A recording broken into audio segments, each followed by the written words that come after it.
네, 안녕하세요. 머니올라 시청자 여러분. 연불리의 비밀노트 토요일 순서 시작하겠습니다. 이사님 안녕하십니까? 네, 안녕하세요. 피곤해 보이십니다. 네. 널뛰기 장세에 얼마나 고생이 힘듭니다. 많으십니까? 네. 이번 주에 어떤 이슈가 있었고 증시 흐름은 저도 좀 느꼈는데 네. 어땠습니까?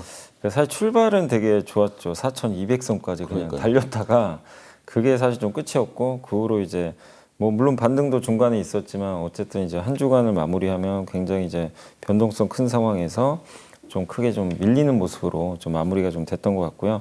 특히 외국인들이 뭐 주식을 일주일간 6.2조나 팔아버렸거든요. 이제 대량 매도했다라는 그런 좀 부담감. 근데 그 원인은 사실 미국에 찾을 수가 있겠죠. AI 버블 논란이 정말 점점 더 심해지고 있고 또 지금 최근 미군의 셧다운 때문에 단기 자금 시장에 좀 경색이 좀 생긴 것 같더라고요. 그래서 유동성이 이제 조여지는 거죠. 반대로 풀리는 게 아니라.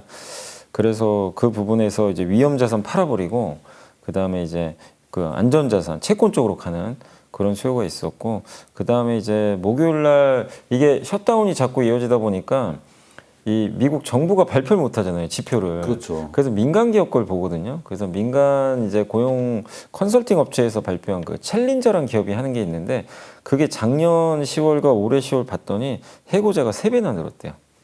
그러니까 이러니까 이제 시장이 또 놀래버린 거죠. 아, 이게 진짜 경기가 안 좋은 건가? 그러면서 시장이 더 이제 경계심을 갖는 그런 모습들이 나왔습니다. 그리고 우리나라도 이제 미국과 연동돼서 빠졌는데 사실 한국도 그동안 워낙 많이 올랐기 때문에 단기 매물 출회가 계속 이어졌습니다. 그래서 어쨌든 이번 주는 미국의 달러도 오르고 금리는 좀 반등하고 위험 자산인 뭐 주식이나 비트코인 이런 쪽은 대부분 하락하면서 좀 부진한 한 주를 보였다라고 말씀드리겠습니다. 미국 증시나 한국 증시나 오르락내리락을 좀 반복했는데 그 근본 원인은 뭐라고 봐야 될까요? AI 관련일까요? 사실 가장 큰 원인은 이제 급등이죠, 급등. 급등에 대한 이제 부담이 제일 컸던 것 같아요. 왜냐하면 나스닥이 4월 저점 대비 한 50% 올랐거든요. 그리고 7달 연속 올랐으니까 뭐 8개월, 9개월 계속 오르긴 쉽진 않거든요. 근데 거기에 이제 숨이 좀 찬 거죠. 거기에 우리나라 코스피도 뭐 70% 올랐죠, 올해만. 예. 뭐 삼성전자도 2배 가까이 올랐기 때문에 그래서 근데 그 과정에서 큰 조정이 또 없었거든요. 그러다 보니까 이제 피로감이 노출된 상황에서 AI 버블 논쟁이 이거 좀 팔아볼까 이제. 그래서 지금 최근에 미국에서도 많이 빠지는 기업들이 아직 돈을 못 버는 기업들이 정말 좀 많이 빠져요. 그러니까 빅테크는 그래 좀 견조한 편인데 실제로 이제 기대감만 갖고 매출이 없거나 뭐 적자 나는 기업들은 뭐 하루에 막 10% 빠지는 일도 허다할 정도로 지금 좀 분위기가 좋지 않고 또 최근에 오라클이 한때 정말 주가 많이 올랐죠. 우리 이만큼 수주했다. 네. 근데 최근에 부채가 너무 많아져가지고 이 부채에 대한 좀 위험성이 좀 나오면서 주가 또 역시 급락하는 점도 부담이고 그리고 아까 말씀드린 대로 셧다운 되니까 이게 셧다운이 빨리 끝나면 좋은데 그게 아니라 지금 최장 기간이에요. 그러다 보니까 35일, 36일 뭐 이 정도 38일 정도 됐을 거예요. 예, 굉장히 이제 예전 기록을 좀 경신해 버린 거죠, 어떻게 보면. 그래서 그럼 정부가 돈을 쓰기가 되게 어렵거든요. 이 부분도 일단 유동성이 축소돼서 금리 상승으로 연결이 됐고 또 12월 금리나 기대감을 약화시키는 연준 위원들의 좀 센 발언들이 있습니다. 물가 때문에 금리 인하하면 안 된다. 그리고 펀드 매니저들 보통 수익 확정 시즌이에요, 지금이. 아, 이때 미리, 네, 좀 팔고 싶은데 이제 미리 좀 파는 것 같아요. 조금 시기가 빠르긴 한데 어쨌든 우리 돈 많이 벌었으니까 확정하자. 요 심리 그리고 이제 우리나라는 이제 원달러 환율까지 급등하면서 이런 것들이 이제 복합적으로 작용했는데 어쨌든 이 급등한다고 빠지는 건 아닌데 방금 말씀드린 이런 요인들이 좀 팔고 싶었던 이제 투자들한테 이 빌미로 좀 저는 좀 작용했다 이렇게 보고 있습니다. 셧다운 영향이 좀 크네요. 그러면 자금 시장에서 맞습니다. 이게 왜냐하면 그 이제 미국채 담보 1일 레포라고 하는데 이게 뭐냐면 이제 그 여러분들이 만약에 내가 담보가 있으면 담보를 뭐 전당포에 맡길 수 있잖아요. 그러면 돈 빌릴 수 있죠. 네. 예. 근데 이제 그때 빌릴 때 작용되는 이제 금리가 있어요. 예. 이 금리가 갑자기 급등하기 시작을 합니다. 그 얘기는 뭐죠? 서로 빌리겠다는 거예요, 지금 돈을. 그러니까 이 지금 말씀하신 SORP, 네. SOFR 금리 같은 경우에는 이렇게 따지면 되죠. 일일 네. 대출 금리, 맞습니다. 짧은 단기간. 예. 네. 그래서 굉장히 중요한 금리인데 이게 평소엔 거의 변동이 없어요. 그냥 완만한데 이게 갑자기 위로 튀어버린 거예요. 그러면 좀 뭔가 이상한 일이 발생한 건 맞거든요. 근데 그 원인을 따져봤더니 결국엔 지금 시장 참가자들이 좀 자금 부담이 좀 있는 것 같아요. 돈을 좀 구하고 싶은데 쉽게 좀 못 구하는 것 같고 그래서 이거를 좀 해결하기 위해서 미 연준이 상설 레포 기구 SRF라고 있어요. 이걸 만들어놔요. 야, 돈 못 빌려? 그럼 우리가 줄게. 약간 이런 느낌이에요. 대신에 담보 줘. 이제 이런 건데 여기도 갑자기 이제 쏠립니다. 여기도 갑자기 돈 구하러 가는 사람들이 그쪽으로 돈 달라고. 그러니까 이거는 좀 뭔가 지금 문제가 생긴 거예요. 시장에 지금. 돈이 부족하다는 얘기네요. 네, 부족한 단기적으로. 근데 얼마 전까지는 유동성이 풍부하다라는 얘기를 많이 들었었는데. 네, 근데 이제 왜냐하면 이제 정부가 계속 채권 찍어서 발행을 했잖아요. 그 돈도 쓰고 이렇게 해서 이제 돈도 풀고 그리고 미국 연준이 금리 인하하니까. 그렇죠. 근데 이제 큰 그림에서는 그게 맞는데 단기적으로 왜 위축이 되냐면 일단 연준이 양적 긴축을 아직까지는 하고 있어요. 12월부터 네, 풀기로 풀려요. 했죠. 네, 근데 아직은 양적 이거는 조이는 거거든요. 계속 조이는 거 금리 인하랑 별개로. 그리고 또 한 가지가 셧다운 되니까 네. 셧다운 되면 이제 뭐가 문제냐면 미국 재무부가 TGA라는 계좌를 갖고 있어요. 연준에 그렇죠. 있어요. 연준에 있는 TGA 계좌. 네. 예. 여기서 돈 빼서 써야 되잖아요. 못 그렇죠. 빼요. 원래 슬쩍 거쳐가서 지출되는 네. 우리 통장 맞습니다. 같은 네. 그런 데죠. 근데 뺄 수가 없어요 지금. 막혔어요. 이 셧다운 정부가 때문에. 일을 안 하니까 네. 그 돈이 안 나가는구나. 그러면 이 돈을 쓰면 시중에 돈이 풀리는 거잖아요. 그렇죠. 근데 안 풀리고 근데 돈은 여기에 계속 쌓여요. 왜냐면 관세 수익 같은 거 계속 들어오거든요. 이자 수익. 그래서 돈은 자꾸 쌓이는 거예요. 거기도 그 쟁여놓는 목표치가 연간 얼마 이렇게 돼 네, 있잖아요. 근데 아마 그거 거의 이제 한도에 도달한 것 같은데 갑자기 이게 그러니까 원래 돈을 쓰면은 그렇게 크게 안 날 텐데 이렇게 이 TJ 계좌 잔고가 급증해 버린 거예요. 그러니까 이거는 위기는 아니에요. 왜 셧다운 끝나면 쓰면 되니까. 근데 쓰고 싶어도 좀 못 쓰는 상황이 되니까 단기적으로 자금 경색이 발생한 거예요. 근데 어쨌든 시장은 이후에 어쨌든 간에 많이 올랐는데 이런 일이 발생하면 스트레스 받아요. 이거 좀 그래도 좀 조심하자. 그래서 비싼 기업도 팔아버리는 거죠, 지금. 일단 현금하고. 근데 뭐 여러분도 아시겠지만 이건 12월 되면 웬만하면 해결될 문제들이에요. 그렇죠. 뭐 양적 기축 끝나고 금리 인하할 거고 그 다음에 셧다운이 지금 너무 긴데 물론 우리가 언제 끝날지 모르지만 이제 폴리마켓이라고 이제 굉장히 베팅 사이트죠. 예. 여기서 얘기한 바로는 92%가 12월 30일 날은 끝나지 않겠냐. 물론 이게 맞는다는 건 아닌데, 그러니까 이번 달에 끝난다고 대부분 좀 보고는 있는 것 같아요. 그래서 이번 달에 끝나면 조정은 짧게 끝날 수 있고, 다만 이 셧다운이 진짜 늘어지면 조정이 좀 길어질 수도 있어요. 예. 그래서 우리가 셧다운 시기가 좀 중요해졌다 이렇게 보고는 있습니다. 셧다운이 이렇게 증시에 영향을 많이 미치네요. 아니 왜냐하면 이게 대부분 처음 했을 때는 과거에도 셧다운 기간에 주가가 오히려 올랐어요. 그래서 크게 신경 안 썼고 짧게 끝날 줄 알았어요. 근데 왜 문제가 되냐면 지금 시간이 역대 최고로 늘어나 버렸어요. 그러니까 이게 셧다운이 지금 종료가 안 되고 늘어지니까 이제 시장은 뒤늦게 좀 걱정을 했다. 이렇게 보시면 되겠습니다. 자, AI 거품론도 한창인데 한번 들어갔다가 또 다시 불거지고 이러고 있습니다.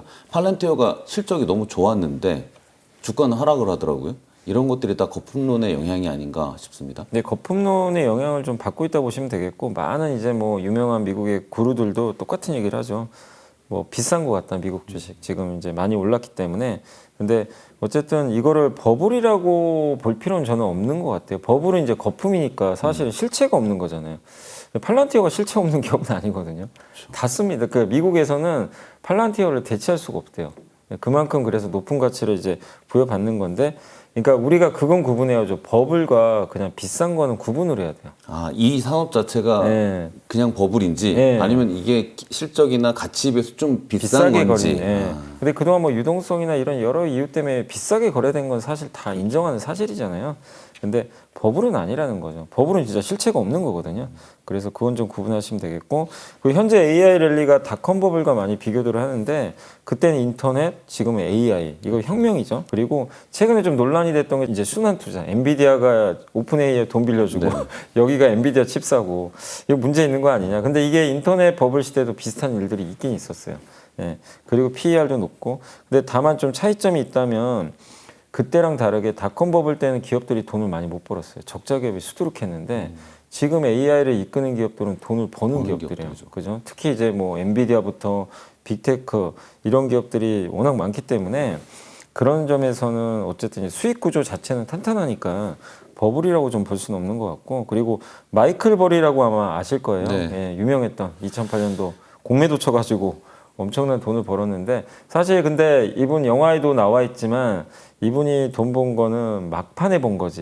1년 내내 고생했거든요. 사실 망할 뻔했어요. 공매도 쳤다가. 왜냐하면 이게 주가 안 빠져가지고. 그러니까. 예. 근데 마지막에 이제 그게 터져가지고 했는데 어쨌든 마이클 버리가 이걸 공매도 쳐서 성공했으니까 이분이 공매도 치면 또 성공하나 이렇게 생각하는 건 좀 너무 비약이라 이거죠. 제가 봤을 때는.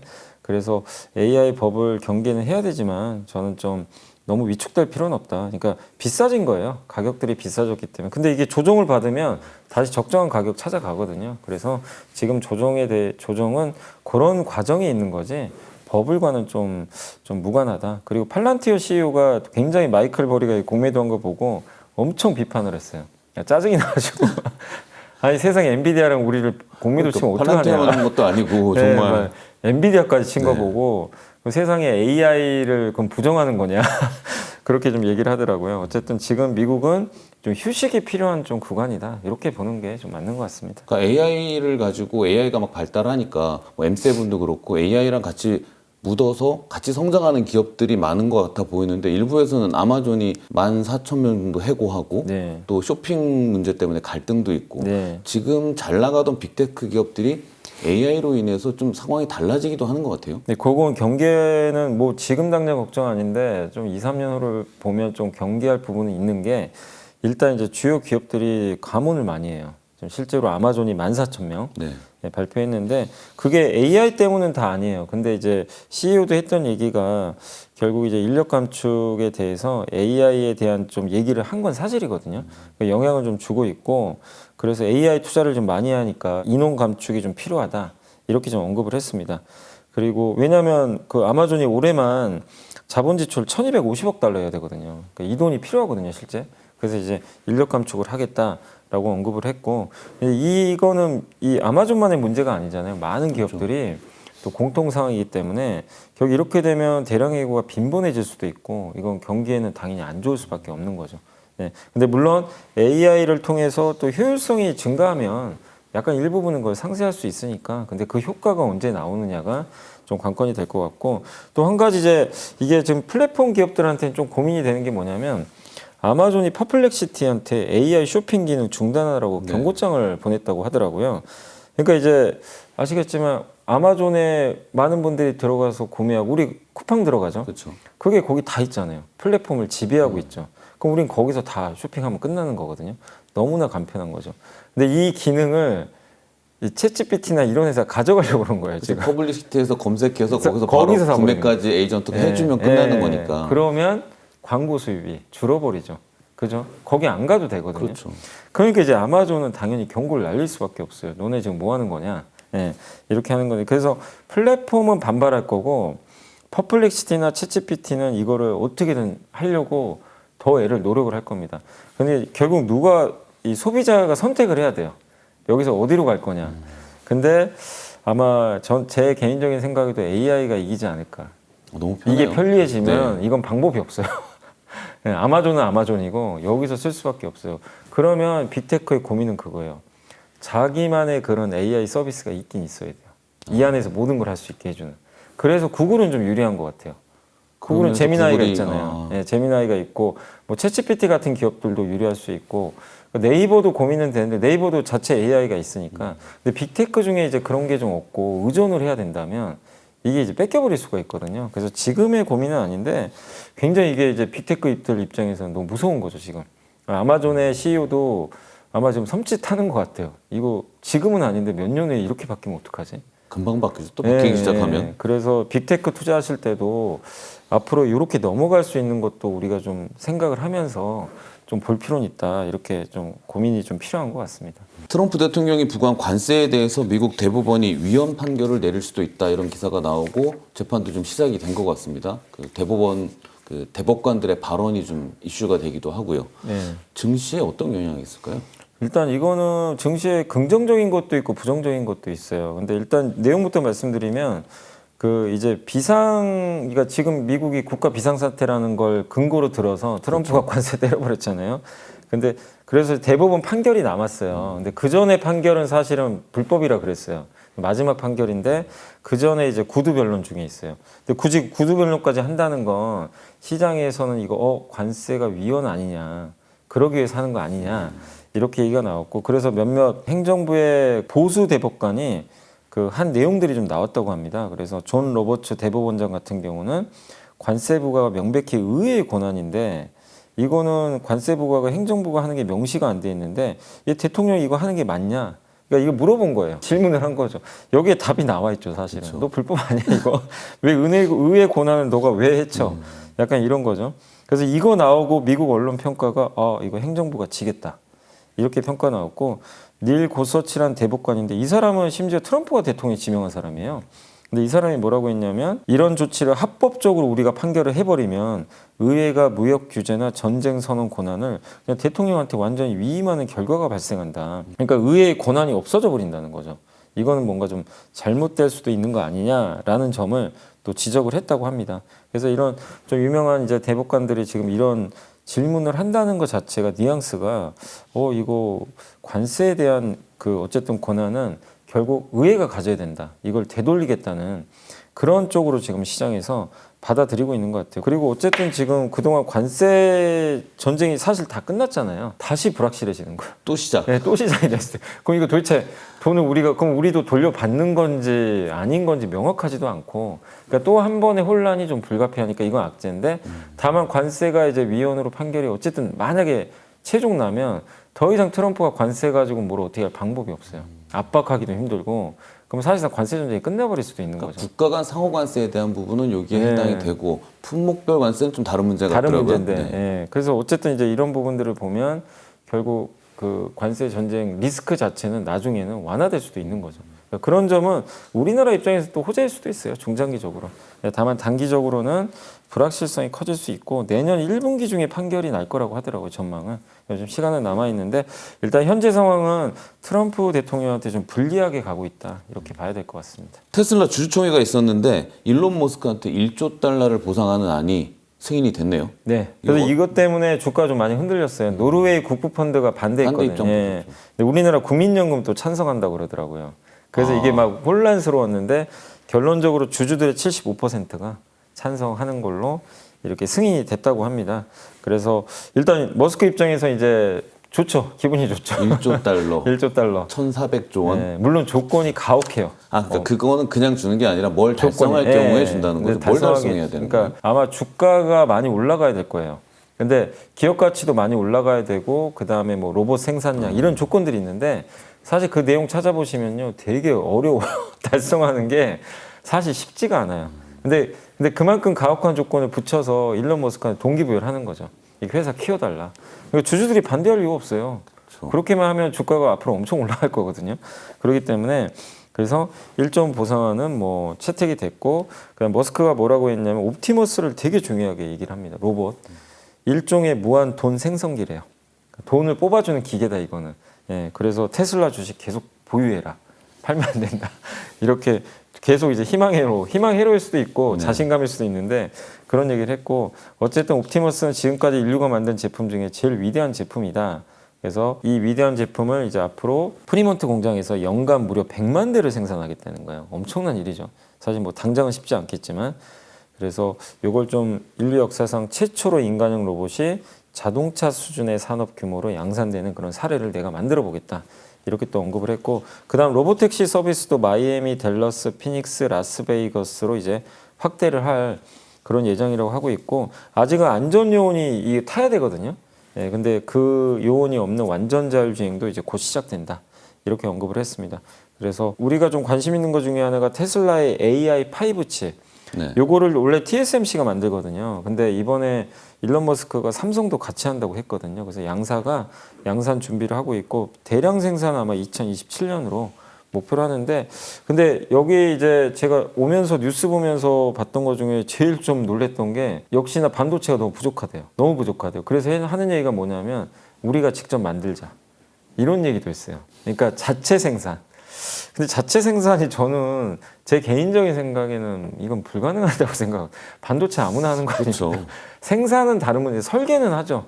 엔비디아도 뭐 맘만 먹으면 생산 안 하겠습니까? 그렇죠. 하려고 노력을 했겠지만 이게 이제 비용도 봐야 되고 그다음에 그 TSMC의 그 쌓아왔던 노하우를요 한 번에 가져가는 건 불가능해요. 어떤 기업이든 돈만 있다고 또 되는 문제 아니거든요. 근데 이 그만큼의 칩을 뽑아내려면 엄청난 경험도 필요한데 저는 그래서 약간 그걸 좀 본인이 뭐 물론 하고는 싶겠죠. 물론 일론 머스크가 수직 계열을 하기를 원해요. 그렇죠. 뭐든지 다 하고 싶어 하는데 사실 그건 쉬운 문제 아닙니다. 그래서 어쨌든 저는 약간 자기의 어떤 이제 강조죠. 그만큼 반도체가 중요하다. 그걸 좀 강조한 것 같고 어쨌든 삼성과 TSMC의 역할이 어느 때보다 더 중요해졌고 거기서 또 했던 거 얘기 중에 하나가 메모리가 너무 중요하다. 이 얘기도 또 한 것 같더라고요. 그래서 반도체에 대한 강조도 있었기 때문에 보시고 마지막으로 스페이스X가 상장이 안 돼 있잖아요. 네. 근데 그거 상장을 좀 준비 중인 것 같아요. 그 발언이 나왔고 근데 거기서 주주분들한테 좀 긍정적인 멘트를 하나 날린 게 테슬라 주주분들과 스페이스X를 공유하는 방법을 고민 중에 있다. 그럼 주식을 준다는 건지 그건 잘 모르겠네요. 주주 우대권을 준다는 건지 아무튼 그런 굉장히 좀 긍정적인 멘트들을 좀 많이 해줬는데 다만 중요한 건 이제 이런 것들을 얼마나 잘 실천하느냐 그것도 좀 잘 봐야 되겠습니다. 스페이스X 같은 경우에는 기술력은 인정을 하는데 갖다 거꾸로 와서 이렇게 네, 착지하고 맞습니다. 이게 수익이 당장 날 수 있는 아니, 부분이 있어요? 지금은 모르는데 제가 저번에 그 실적 발표했을 때는 기억나는 게 흑자는 났었어요 한번. 근데 그게 지속되는지는 아직 모르겠어요. 샘 알트먼하고 미국 행정부 AI 차르인 데이비드 섹스가 인터넷을 통해서 설전을 벌인 것 네, 같은데 맞습니다. 무슨 일이 있었습니까? 오픈 AI의 한 임원이 뭐라고 했냐면 이제 반도체나 이런 거 구매를 해야 되잖아요. 돈 많이 드니까 그러면 정부가 보증해 줄 거다. 먼저 그런 말을 했구나. 대출에 대해서. 그러니까 이제 그 얘기가 나온 거예요. 그러면 이제 너무 중요하게 생각하니까 시장 참가자들은 정부가 해주겠지 이랬는데 아닌 거예요. AI 차르죠. 이 데이비드 섹스가 AI 산업과 관련해서는 정부 구제 금융은 없다. 지원 발언을 안 해버려. 하겠다. 지원 안 한다 그런 거. 그러니까 우리가 보증까지 할 이유는 없다. 그러니까 너네들이 알아서 할 문제다 그건. 이렇게 하다 보니까 이제 거기에 대해 이게 그러면 이제 이게 너무 이제 갑자기 커져 버렸잖아요 상황이. 그래서 AI 주들도 막 갑자기 막 흔들렸거든요 주가가. 그래서 샘 알트만이 일단 정리하려고 X에 올린 거예요 자기 생각을. 그래서 좀 정리를 해드리면 샘 알트만은 정부 보증 받을 생각이 없대요. 안 준다고 그러니까 아예 받을 생각이 우리 받을 없어요. 생각 없어. 네. 그러니까 데이터 센터 짓는데 돈 많이 드는데 우리 안 받아도 돼. 예, 이렇게 했고 정부가 기업 잘못을 세금으로 메워주는 거 그거 말도 안 된다. 자신 있게 얘기를 한 거예요. 그러니까 대마불사라 그러잖아요 보통. 그렇죠. 그런 거 필요 없다. 그런 거 해서도 안 된다. 그거는 이제 시장에 물을 흐리는 거다. 깔끔하게 정리를 해버렸어요. 그리고 그럼 정부가 해야 될 일도 얘기를 해줬어요. 정부도 뭔가 해야 됩니다. 정부가 해야 될 일은 망한 기업을 살려주는 게 아니라 나라의 경쟁력을 키워라. 그러니까 국가가 직접 만드는 데이터 센터 있죠. 이런 거 하라는 거예요. 그런 데서 돈 지출하고 그러면 이제 돕겠다는 거죠. 또 미국의 반도체 공장 짓는 걸 지원하자. 이런 것들은 국가가 주도를 해야 될 거 아니에요. 그렇죠. 네, 그런 것들. 그런 걸 하라는 거지 기업 살려달라는 건 아니다. 그래서 자기의 생각을 정확하게 얘기를 했습니다. 그리고 한 가지 근데 정부가 보험자 역할을 할 때는 한 번은 필요하대요. 보험자 역할. 네, 어떤 거냐면 대규모 사이버 테러가 발생했을 때. 그럼 데이터 센터가 망가져 버릴 수가 있죠. 보안 문제. 그런 건 도와달라는 거죠. 그런 불가항력적인 거는 도와줘야 된다. 그런 얘기를 했고 그리고 돈이 왜 이렇게 많이 드냐 이제 이런 얘기들을 많이 하잖아요. 오픈AI 너 돈 어떻게 벌래? 근데 어쨌든 지금 8년간 1조 4천억 투자를 해야 되거든요. 이걸 발표했고 우리나라 돈으로 2천조예요. 그러니까 엄청난 돈이죠. 예, 그래서 올해 연간 매출은 200억 달러 넘을 것 같고 2030년까지는 수천억 달러의 돈을 벌 수 있다고 좀 언급을 했습니다. 그래서 기업용 제품들 나오고 소비자용 디바이스 뭐 그 디바이스가 뭔지 모르는데 직접 소비자가 쓸 수 있는 제품 로봇도 있고 그다음 과학 연구하는 AI도 잠재력이 엄청나다. 그러니까 사업 모델을 좀 갖고는 있는 것 같아요. 그게 얼마나 성과 낼지 모르겠지만 그리고 AI 이거는 정말 아마존이나 구글이 좀 깜짝 놀랄 일 같은데 AI 클라우드 사업을 하겠다는 거예요. 이건 뭐예요? 그러니까 다른 회사나 개인한테 컴퓨팅을 그러니까 클라우드가 그거잖아요. 컴퓨팅을 빌려주는 거잖아요. 그렇죠. 내가 돈 내고 구독하는 건데 그 사업하는 회사들이 뭐 대표적인 아마존이나 근데 AI를 접목한 클라우드를 하겠다는 거예요. 예. 그래서 이 AI 인프라 시장 그러니까 이거에 대한 구체적인 얘기는 안 했어요. 뭐 AI 클라우드가 뭔지는 얘기는 안 했지만 AI로 이제 구동하는 아마 클라우드 시스템이 되겠죠. 그러니까 여기 구독을 하면 AI가 모든 걸 다 알아서 해주는 아마 클라우드 시스템 같은데 그 시장도 본인이 하겠다는 거예요. 일단 그 얘기는 근데 되게 무서운 얘기죠. 그렇죠. 그러면 소비자 그 챗GPT뿐만 아니라 기업들이 쓰는 AI 인프라까지도 다 하겠다. 근데 이게 만약에 샘 알트만의 얘기대로 잘만 풀리면 자금 조달 걱정 안 해도 되죠. 돈을 많이 벌 거니까. 그래서 그 부분을 우리가 좀 한번 확인을 할 필요는 있다. 이렇게 좀 보고 있고, 그래서 어쨌든 이제 샘 알트만은 이런 내용들을 좀 이제 그 얘기를 하면서 조목조목 어쨌든 반박할 건 또 반박하고 또 자신 있는 그런 멘트를 했습니다. 그래서 결론적으로 정부 뭐 도움 필요 없다. 우리 자신 있다. 요거는 되게 시장에 좀 긍정적인 뉘앙스를 줄 수는 있어요. 자신감이니까. 다만 정말 돈 벌 수 있는 건가? 그거에 대한 구체적 계획 그런 것들 아직 발표한 건 아니죠. 말로 한 거니까. 네, 그런 것들을 우리가 하나씩 해결할 필요는 있다. 그리고 마지막에 그 얘기도 하더라고요. 우리가 틀렸으면 정부가 판단이 아니라 시장이 판단할 거다. 예, 시장이 판단해서 우리가 잘못됐으면 인정하고 이제 물러나겠다는 거죠. 예, 그래서 어쨌든 굉장히 자신감 있는 멘트를 해줬다. 그런 이렇게. 멘트가 되게 기억에 남더라고요. 우리가 망하면 망하는 거고 네, 맞아요. 우리가 망해도 다른 기업이 AI를 이끌어갈 맞습니다. 거다. 예. 시장에 대한 강한 믿음이 있는 것 같습니다. 자, 이번 주 외국인 기관 개인들 매수 종목하고 상승한 업종 정리해 보겠습니다. 자, 먼저 이번 주 외국인들이 많이 매수한 주식 10개 종목을 살펴보겠습니다.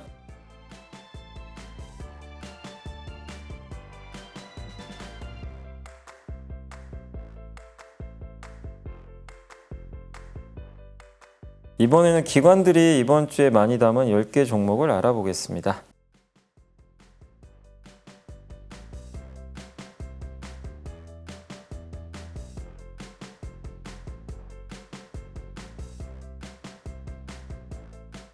이번에는 개인들이 이번 주에 가장 많이 산 주식 10개 종목을 살펴보겠습니다.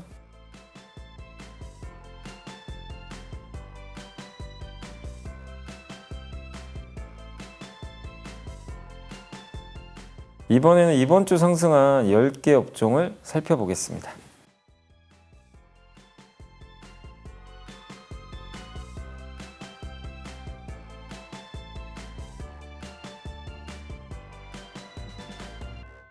네, 상승한 업종 가운데 좋은 흐름이 더 이어질 수 있는 분야는 어딜까요? 이번 주에 이제 그 좀 흔히 경기 방어주라 그러죠. 이 보험 업종하고 뭐 은행 업종이 좀 올랐는데 이 시장이 좀 흔들리잖아요. 근데 이게 뭐 지금 지수 흔들리는 게 당장 뭐 끝나고 또 지수가 급반등하고 지금 그럴 분위기 또 아니기 때문에 다음 주까지는 조금 더 이런 분위기가 이어질 것 같아요. 그래서 손해보험하고 이 은행이죠. 이쪽이 이번 주 좋았거든요. 이런 쪽에 대한 섹터들을 다음 주에 한번 더 보시면 좋을 것 같고, 또 한 가지가 그 통신주도 좀 괜찮았어요. 보통 이제 통신도 경기 방어주죠. 이쪽 괜찮았고, 그다음 모처럼 그 편의점 업체들도 주가가 좀 반등을 했는데, 이런 업체들은 경기에 다 둔감합니다. 경기가 크게 중요하진 않아요. 꾸준하게. 네. 근데 이런 기업들이 언제 가냐면 증시가 좋을 때는 안 가요. 흔들릴 때 이제 방어주라 그러죠. 미국에선 보통 버크셔 회사가 장 안 좋으면 올라갑니다, 반대로. 약간 이런 느낌인데, 그래서 다음 주까지도 이런 공격적인 어떤 주도주보다는 이런 좀 소외받던 경기 방어주가 조금 더 다음 주까지는 긍정적인 흐름이 이어지지 않을까라고 생각을 하고 있습니다. 자, 이번 주에 이사님이 선정하신 보고서는 어떤 주제인가요? 반도체 같던데? 네, 반도체인데 네. 이게 그 유명한 반도체 보고서예요. SK증권의 한동희 연구원님이 뉴 패러다임, 뉴 멀티플, SK하이닉스 100만 원 쓴 그 보고서입니다. 그래서 그날 이제 하이닉스가 60만 원 한번 이제 찍었던 그 날인데, 어쨌든 이제 내용만 보세요. 이게 100만 원의 논리를 한번 들어보시면 좋을 것 같아요. 뭐냐면 과거에 메모리 반도체는 PBR이라는 틀에 갇혀 있었대요. PBR 뭐죠? 이익 기반이 아니고 자본 기반이죠. 예. 왜 그런 걸 쓰냐면 반도체 기업들은 적자 났다 흑자 났다 반복을 합니다. 적자 날 땐 PER로 계산을 할 수가 없어요. 그렇죠. 예. 그러니까 이익 기반이 어려운 거죠. 왜냐하면 산업의 특성상 어쩔 수가 없어요. 수요 증가하면 뒤따라 공급 오르고, 수요 꺾이는데 공급은 많아요. 그럼 공급 과잉으로 반도체가 폭락, 적자. 그리고 감산하고 다시 터닝. 그래서 이 변화가 2년에 한 번씩 주기적으로 돌아오거든요. 그러니까 PER로 할 방법은 없고 PBR로 이제 이렇게 계산을 했던 건데, 이제는 이 방식의 한계점에 좀 도달을 했다. 이렇게 좀 보고 있어요. 왜냐하면 과거 PBR의 고점을 하이닉스에 다 뚫어버렸어요. 올라갔죠. 그렇죠. 예. 그러니까 이 과거 PBR 잣대로 지금은 아예 계산이 안 되는 거예요. 오히려 이제 PBR이 계산이 안 되는 예, PBR이 상황이네. 계산이 안 돼요. 그럼 옛날 논리면 하이닉스 진작에 팔았어야 돼요. 그 상단에다가 대놓고. 근데 그거 뚫고도 한참 올라갔거든요. 그래서 이제는 PER로 좀 봐야 되는 시대로 조금씩 좀 바뀌어가는 것 같다. 이렇게 좀 보고 있고. 그러니까 지금은 이제 어쨌든 이 사이클의 진폭이 완만하다고 좀 보고 있는 것 같아요. 왜냐하면 공급은 적고 수요는 꾸준하죠. 그렇기 때문에 이익 가지고 우리가 계산할 수 있는 시대가 온 거 아니냐. 그럼 굉장히 이익 기반으로 가면요. PER 기반으로 하면 주가가 더 오를 수밖에 없어요. 지금 돈 엄청 벌거든요. 그리고 미국처럼 바뀌는 거예요. 미국 빅테크가 PER 기반으로 계산해요. 그렇죠. 미국은 PBR로 계산 안 합니다. 빅테크를 PBR로는 계산 안 해요. 예, 대부분 이익 기반이죠. 근데 그렇게 되면 약간 이제 빅테크처럼 계산도 가능하다 이렇게 좀 보고 있는 것 같아요. 그래서 메모리 업종에 대한 평가가 지금 바뀌었는데 그게 바뀌기 시작하는 이제 초입에 있다 이렇게 좀 언급을 했습니다. 그래서 아까 설명드린 대로 뭐 그 부분 강조드리고 싶고 그 다음에 또 한 가지가 옛날에는 먼저 만든 다음에 제품을 그 다음에 팔았는데 지금은 선수주죠. 수주를 먼저 받고 그 다음에 증설하는 이런 구조로 좀 바뀌고 있거든요. 그럼 수요와 공급 구조가 바뀌어요. 이 메모리 반도체 업체들은 너무 좋죠. 먼저 수주 받고 만들면 되거든요. 예측이 되게 쉬워져요. 그렇죠. 그럼 공급 과잉이 잘 발생을 안 합니다. 그래서 지금 장기 공급 계약 비중이 빠르게 좀 확대되고 있어서 이 부분도 좋고 그거에 맞춰서 스케줄 세워서 증설하면 돼요. 그게 옛날처럼 너무 갑자기 공급 많아서 이렇게 적자나는 사이클이 이제 옛날에 메모리 팔 때는 플레이어가 많아서 많았죠. 그렇게 했을 수밖에 없지만 지금은 약간 과점 내지는 독점이다 예. 보니까 우리가 조절하면서 갈 수가 있는 그렇죠. 거네요. 예. 그리고 워낙 달라는 데 많은데 그리고 반도체 공장 짓는데 2, 3년 걸리거든요. 당장 뭐 만들어주기도 되게 어렵고 그래서 이런 변화를 인정한다면 우리가 이제는 PBR보단 PER로 계산을 해보자. 그렇게 해서 나온 목표 주가가 하이닉스가 100만 원이 나온 거예요. 100만 원이어 봤자 한 11배. 11배 정도밖에 안 되는 11배면 거죠. 또 우리나라 평균 정도라 비싼 건 아니죠. 사실 만약 그렇다면. 그리고 삼성전자도 지금 어쨌든 이제 HBM에서는 좀 밀렸지만 AI 서버가 확산되면서 일반 메모리도 좋잖아요. 그런 수혜를 받으니까 삼성전자 목표 주가도 17만 원. 내년 PER 삼성은 좀 15배. 왜냐하면 삼성은 사업이 조금 다변화돼 있잖아요. 뭐 파운드리도 그렇죠. 하고. 그래서 일단 삼성은 15배 줘서 17만 원 이렇게 나왔습니다. 다만 이제 이 보고서 나온 다음 날부터 주가가 그날은 좋았는데 참 이게 너무 세서 그런지 모르겠지만 어쨌든 저는 논리는 동의는 해요. 논리 자체는 동의는 하는데 근데 반도체가 진짜 사이클이 없을까?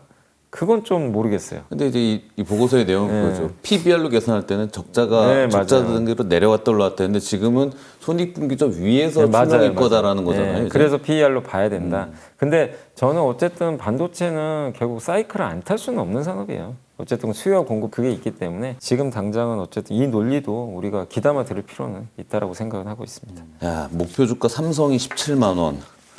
엄청 세죠. SK가 100만 원. 야, 근데 지난주를 보면 출렁출렁해서 네. 지금 갖고 계신 분들은 마음이 참 조마조마하실 그렇죠, 것 같습니다. 조마조마하시죠. 네, 영블리의 비밀 노트 토요일 순서 여기까지 마치겠습니다. 저희는 내일 다시 찾아뵙겠습니다. 감사합니다. 자, 한 증권사에서는 코스피를 7,500을 언급하기도 했는데 이 4,200대에서 지금 주춤거리고 있고 또 외국인 대량 매도세가 좀 나오고 있거든요. 그러니까 앞으로 11월을 어떻게 봐야 될까요? 11월은 좀 저도 개인적으로는 좀 흥분하기보다는 조금 이제 절제하자는 표현이 맞는지 모르겠지만 조금 인내가 좀 필요할 것 같다. 좀 쉬어갈 것 같고요. 왜냐하면 지금 미국도 빠지는 이유가 명확하잖아요. 많이 오른 데다가 단기적인 어떤 셧다운 문제 이런 것들이 좀 불확실성이 있으면서 좀 빠지는데 결국 좀 상승에 대한 피로감이 많이 쌓인 것 같아요.